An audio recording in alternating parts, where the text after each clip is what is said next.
শীতের একেবারে প্রথমেই 1.5 মাস ধরে আমি প্রচুর কপি তুলে নিয়েছি। আজকেও 3টে কপি তুলে নিয়েছি।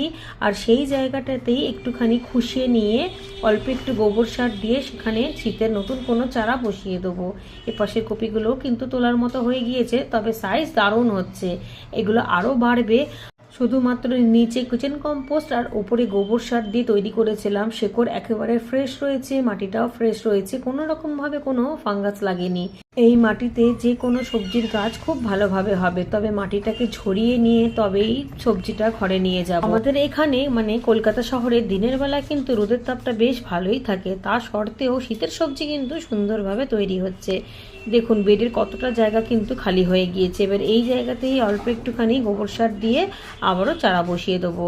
আর এখানে যে কপি গাছগুলো হচ্ছে সেখান থেকেই আমি হলুদ পাতা, শুকনো পাতাগুলোকে তুলে নিয়েছি, যাতে কপি গাছটা খুব ভালোভাবে ওপরে বাড়ে।